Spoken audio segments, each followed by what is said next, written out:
from myself to everybody in the room. I've been talking to a few people around the place tonight, and obviously, you know, I'm suffering with my nerves, so I apologise for that. And I've actually enlisted the help of Eric, who's no stranger to public speaking. It's Rachel's granddad, by the way, Eric.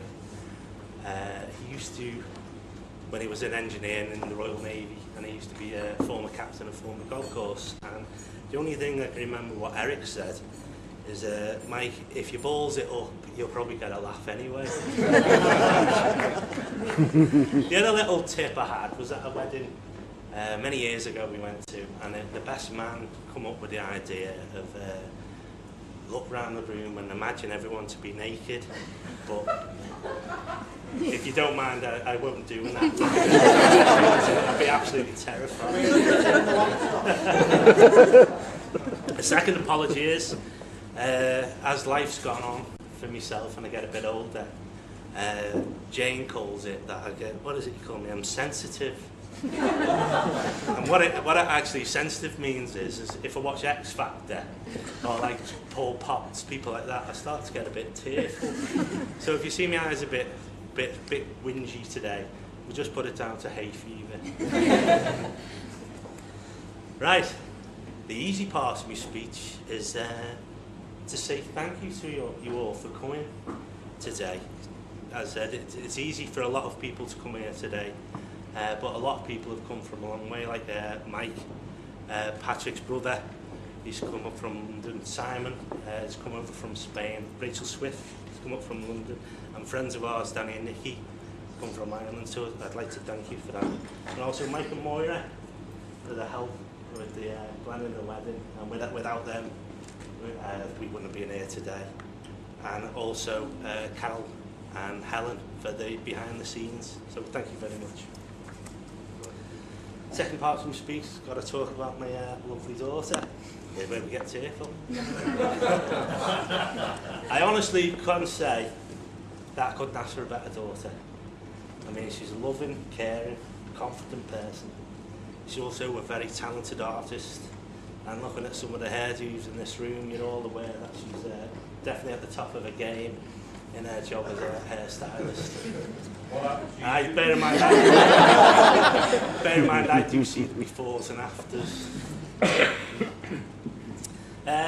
Unfortunately, all the nice things I said about Rach haven't always been the case.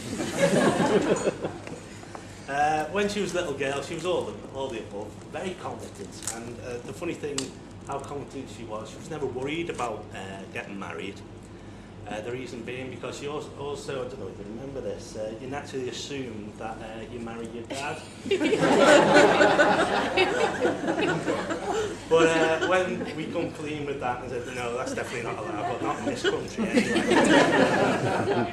She was still confident, no problem. She only had one little stipulation, which was her husband had to be taller than her.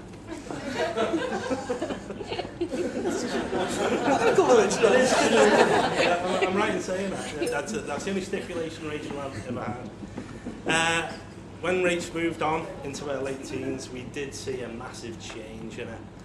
And I think my son Jack will back us up here that life in a house with 3 alpha females as 2 beta males is, can I say, it's very hard on the ears. Friends of ours, Nikki Sinclair there, she actually put this, how can I explain it? She put it into a theory. What Nikki she come out with a statement one night, do you remember this? She said, after probably a bit of a disagreement with one of her children, she recognised that there was a connection between humans and the animal world. And she said, as it sounds terrible, this, but what I want you to know, it's not my idea. It's the funny hat. What the theory is, that in the animal world, it's not the norm for the animals to stay with the parents, and at some stage later on there must be some kind of switch that makes the parents say it's time for the animal to leave the herd or to fly the nest. I got threw out. Now, I was confused about this myself until I watched a programme one night on the TV, one of these Richard Attenborough programmes. Oh, sorry, Richard Attenborough, yeah. Is it David Attenborough? David Attenborough. You were watching the wrong side. It was right at the balls, you know. David Attenborough programmes, you've all seen them. And the one in particular I was watching was the one with, it was a lioness, and she was stalking a gazelle. And you're seeing them the way they stalk, bit by bit, and it takes hours to come closer, and just one move. And as soon as this lioness got within killing distance of this gazelle, this cub jumps out of the woods and shouts, and I swear she said, "Mum, will you give us a lift and lend us 20 quid?"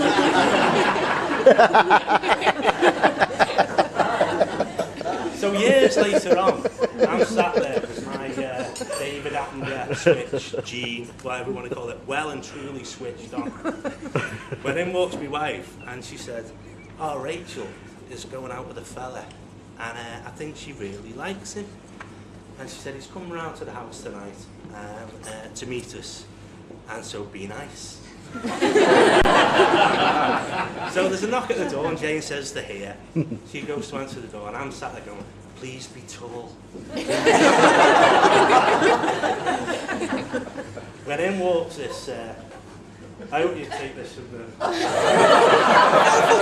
It's too late now. I've got written down here, a small skinny fella with Joe 90 glasses, wearing a funny hat and a handbag.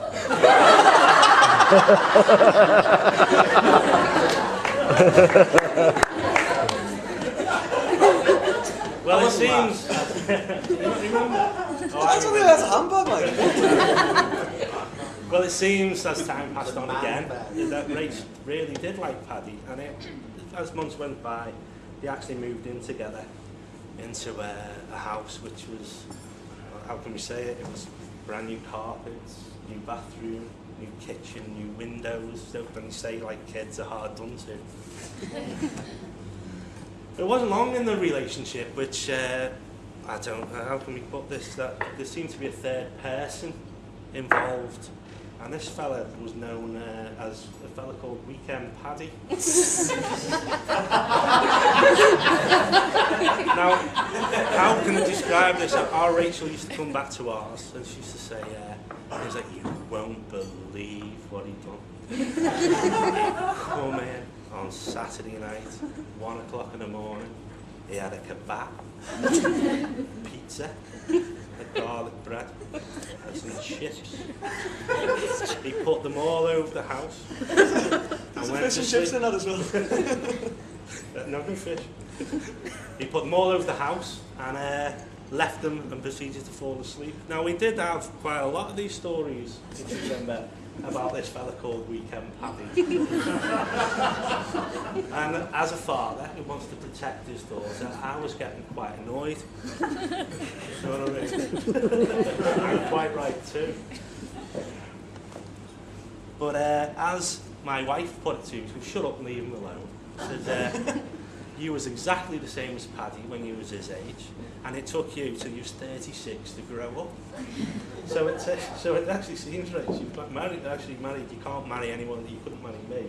But it seems like you marry someone who's quite like me. So I can only applaud you. That's just mean Weekend Paddy's got 8 more years. That's right. Yes. But I'm sure the people in this room today who actually know Paddy, it doesn't take long to warm to him. And he is a lovely, nice, caring fella. Very talented musician, as we all know. And I see he's a very brave fella for taking on my high maintenance daughter. So as part of the formal part of it, I've got to thank you, Paddy, for my daughter, and welcome you into our family. And of course, with Paddy comes all the Radders out there, all the new Radfords and all that. Hopefully we'll come and meet you all later. And his mum and dad, as his mum Moira, without a doubt one of the nicest people I've ever met. Yeah.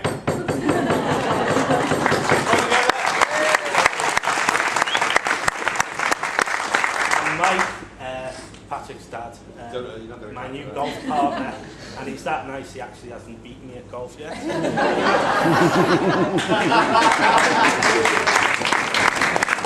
I'm such a sweet person. So, what a family. Now, move on to the latter part of the proceedings for myself. If you notice the ladies, they've all got, have you got your little prize there? What? These things on the table, what I can only describe as it's the contents of our Jack's pocket.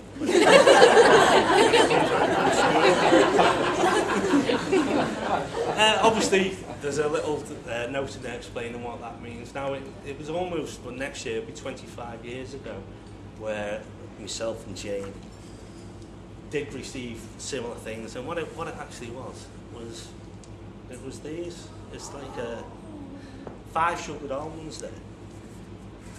And what these represented, I think they're wishes. I think with going into a marriage, if these wishes come true, you won't go far wrong. And these represent health, wealth and happiness. The wealth, I think the kids are ours. The prosperity and fertility. So that's just a little thing for you.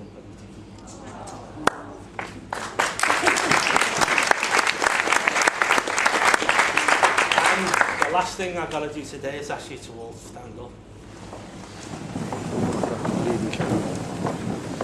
And join with me in toasting the bride and the groom. The bride and the groom. Thank you very much. Really, Mike.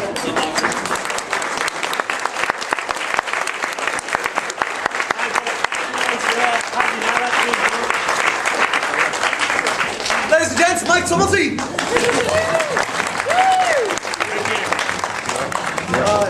Just turn your attention back to no, honestly, boss speech, Mike. Thank you. That's all. Quite impressed that you didn't cry. Hey, fever. Hey, Peter's on the list, yeah. Okay, no worries. I'm fine. Yeah, didn't know where to start writing speech. Thought I'd troll the internet for, doing the usual sticks, and then, I found some good stuff after a couple of hours, but then I realised it was meant to be writing a speech. No, there is going to be plenty of toast over the next few minutes, so just want to make sure you've all got a drink, not a problem for a lot of you. So yeah, Pam Medley, my wife.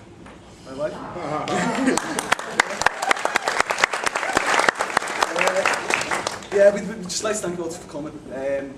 You all mean a lot to us, and it's just nice to see you want to share today with us. It really wouldn't have been the same without you. It just would have been quite a lot cheaper. No, I think it's fair to say that myself and Rachel's parents, we've gone quite close over the years, past 3 or 4 years, and today really is just making it official because we've been family for years now. It's quite an achievement when you consider how we first met. Which, again, Rach walks me in and says, "Mum and Dad, this is Paddy. He's 6 years older than me and currently unemployed." She didn't quite put it like that. Yeah, I think she did, Mike, yeah. She then went upstairs to the bedroom for what felt like an hour. And, just one of them silences, and he was like, "Oh, it's horrible." And it's like, so I was like, trying to think of whatever it could. So I started to comment on whatever was on TV at the time, which happened to be police camera action. And in my defence, I did not know that half of Rachel's family were busy. I'm kidding. No, but we've gone really close, and I'll even pretend to Mike that I like golf. I'll really sound sympathetic when I talk to Jane about when she's going on about how she has to go back to work after only 6 weeks holiday. That's terrible, isn't it? Okay. But yeah, I do, in all seriousness now, I do promise to keep looking after your daughter and, treat like the princess she is. Thank you. That's quite right. Okay. And I've so far neglected to mention my own wonderful parents, like Moira. And I think it's fair to say that, they've taken to Rach as the daughter they never had. Certainly as the hairdresser that my father never had. And although I'm not trying to belittle any of Rachel's good qualities, which she's got loads, I did ask her to marry me, I do think that the reason my mum still loves her so much is she's not yet sick of knitting and Christmas cake. You think I'm joking? I honestly had to talk my mother out of making knitted buttonholes. But no, in all seriousness, no, thanks, you've been brilliant parents. I know it hasn't been easy over the years, and you've been a boss. I couldn't wish for anything better. So yeah, first and foremost, big nice one to our brilliant parents. Couldn't have done it better.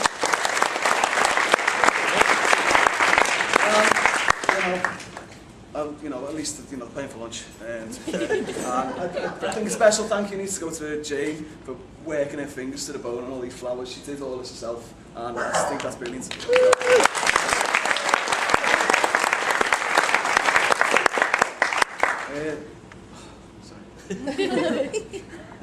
you know what? I've got to go on stage because loads of people every week gigging, and I'm not arsed at all, but look at me now. I think the most important person I've got to thank today is Rach, my gorgeous wife. I know it's a cliche, but you really have made me the happiest man in Merseyside. You look stunning. You made me so proud to be your husband. I'm on my way, pack it in. Pull it back, pull it back. Okay. No, they say you don't marry someone like... Oh, shut the fuck up. Sorry. They say you don't marry someone you can live with. You marry the person you live without. You can't live without. And I think you'll agree that sums it up perfectly. I wouldn't change a thing about you.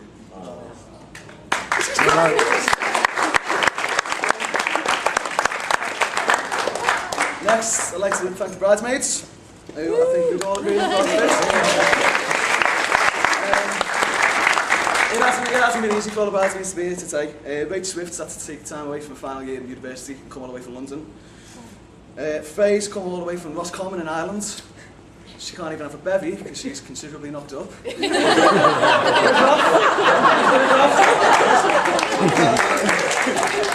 And I think we all need to show a bit of respect for Leanne to actually getting her arse out of bed.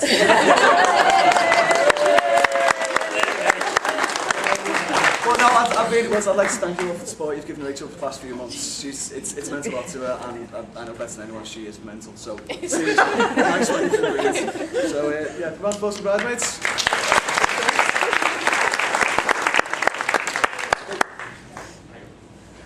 Okay, I'd like to thank Simon. Where is he? Si and Mike. Where's Mike? Hey, Si and Mike being the ushers today. They've been boss. And like in not just today, but the leading up to the wedding, they've been boss of advice and helping out and things, inside of the meeting, just nice when you've been boss there. And again, Michael's had to climb down from his ivory tower in London, bring his family all the way. Our Simon's had to fly all the way from Barcelona, where he technically lives.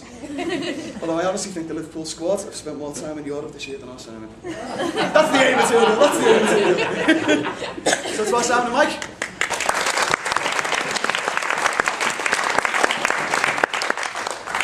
Now, that's me done. I'm going to hand you over to Pete, the best man.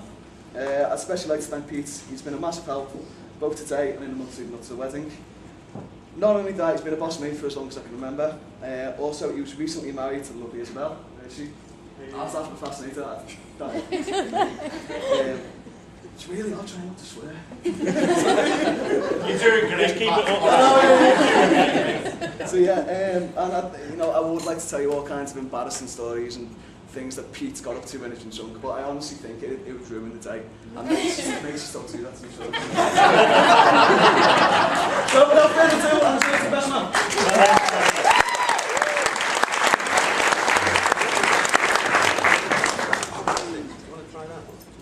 Okay, yeah, I messed that up. I've got all the presents.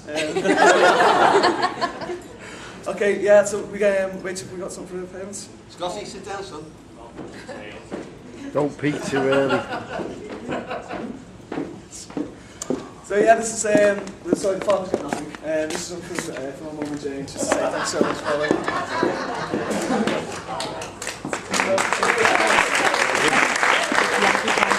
6 weeks in the Seychelles. And I believe we've got something for the bridesmaids as well. So we got another round of applause for the bridesmaids.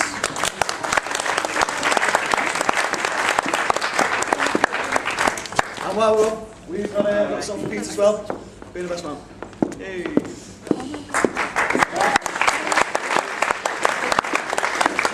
Can't believe I forgot them. Right. Okay, nice one. Hands over to Pete. Thanks very much.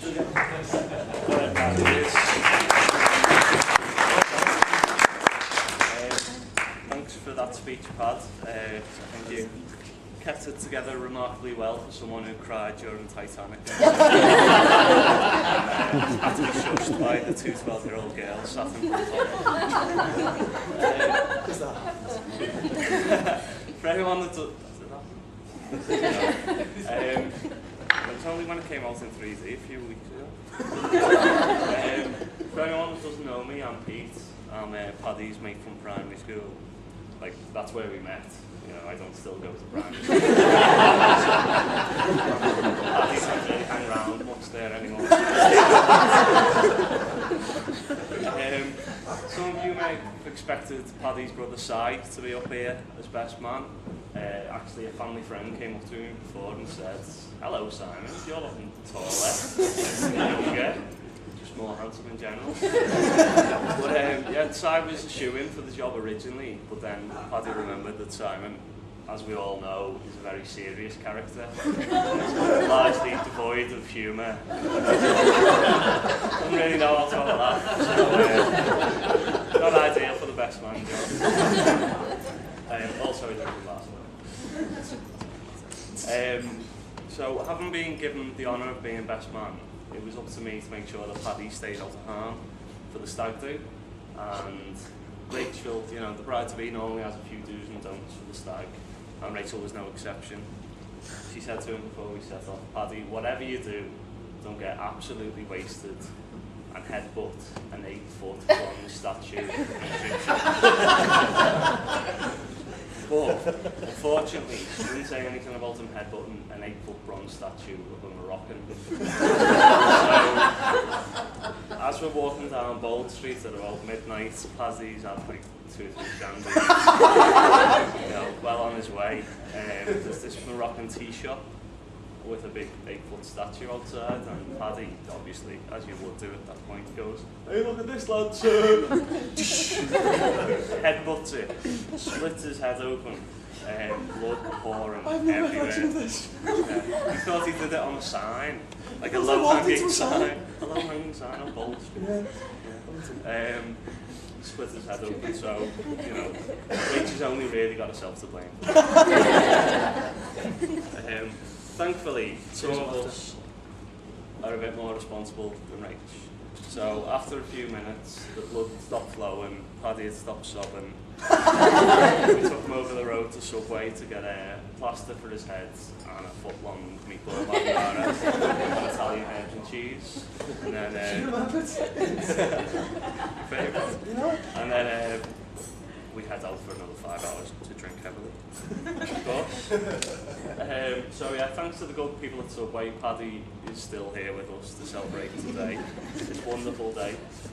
To be honest, being mates with Patrick growing up, it wasn't always clear whether I'd one day be attending his wedding or his civil partnership. Not that would have been a problem, you know, it's 2012. No, it would have been fine. Not with the church, obviously, but with the rest of us, it would have been fine. But there were just little things that just made me and my other mate, Santal. Don't put me into this. Our other mate, there was only 3 of us. Even the in-betweeners managed 4. But yeah, there were just little things that made us think that Paddy, you know, might favour the gentleman. And it wasn't anything to do with his success with the ladies, because that was as non-existent for Paddy as it was for me and Sam. I don't like to expect 3 lads who, you know, spent the formative years in each other's houses drinking Skol. But yeah, we did have our suspicions. It was just silly little things that just made you think. Things like The red jeans. well, red jeans, wasn't it? The ruined boards, beige jacket. Mad combination. He used to rollerblade around Crosby.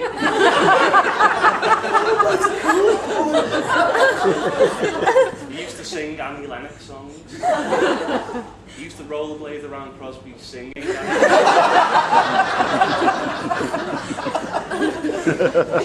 like silly little things. Like, he He owned a neon pink bum bag. That came from Mackey's. You got it free from Mackey's. This one sounds like a lie, but it isn't. He was officially a member of the fan club of 90s girl group Eternal. That is genuinely true, even after Louise left.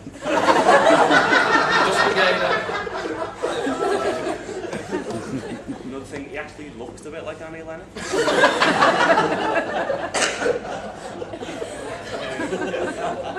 I remember for my 14th birthday, he got me a hip hop compilation CD called Pure Swing 96. Alarm bells already from the title, because I didn't like hip hop. And I remember as I opened the glittery pink wrapping paper, I saw that the CD cover was a shot from behind of what can only be described as a muscle-bound punk. Naked as the day he was born, with just the top of his firm, proud buttocks peeking over the edge. That was a brilliant CD! And as I looked up, a pad shocked. You know, what's this, mate? He just put his finger to my lips.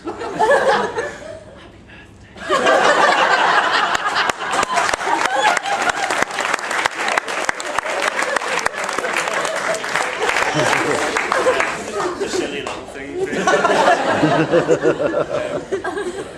But if there was any doubt as to which team Paddy batted for before he met Rachel, there can be no doubt since. Because you only have to, for anyone who has the pleasure to know them both, it's obvious how head over heels in love they are with each other. You know, you only have to watch how they are with each other when they think no one's watching. Not in like a weird way. I don't mean I'm like sat up a tree outside the house, looking through the bedroom window, because, you know, they shouldn't care. But you know, just like the way little jokes they share, it's just obvious that they were made for each other.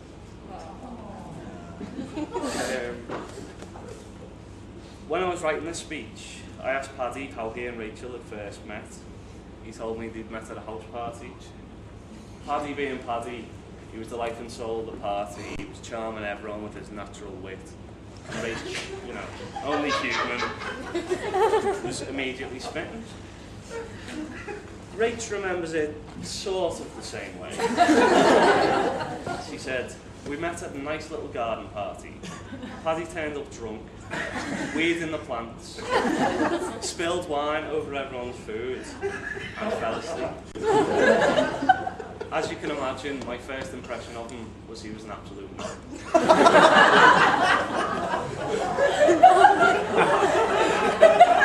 And much as I'd like to end with a toast to the lovely Rachel and to Paddy, the absolute knob, I have to say, in all seriousness, Pad is a brilliant lad and a great friend. He's... Sorry, Pad, I can't read your writing.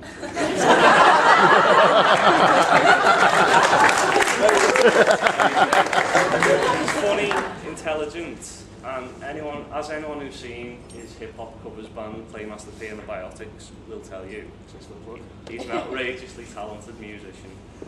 Looks like that Pure Swing 96 album really was the start of something beautiful. Thankfully, it was the Biotics rather than Paddy and Pete's love affair. I'm so happy for my mate Pad and for his gorgeous and lovely wife Rachel, and I'm thrilled to be here to celebrate this wonderful day. So I'd like everyone upstanding, please. Make sure everyone's got a drink. Nothing worse than toasting without a drink, except for famine and war. I'd like to propose a toast to a life of happiness, to Mr. and Mrs. Radford.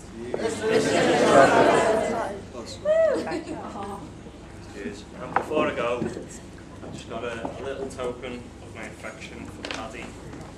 It's a present for Paddy, but also for Rach if he wears it tonight.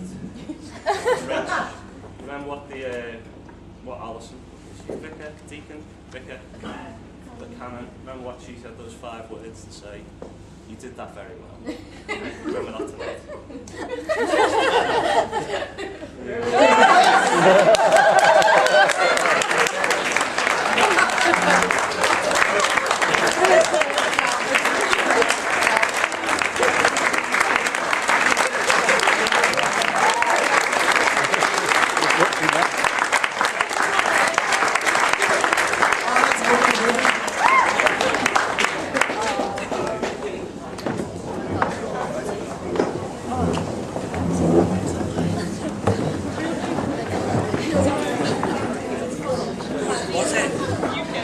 And off. Leave it on mic. No, leave it on mic. Leave it on mic.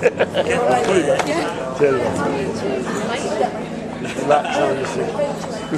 No, turn it off. Turn it off.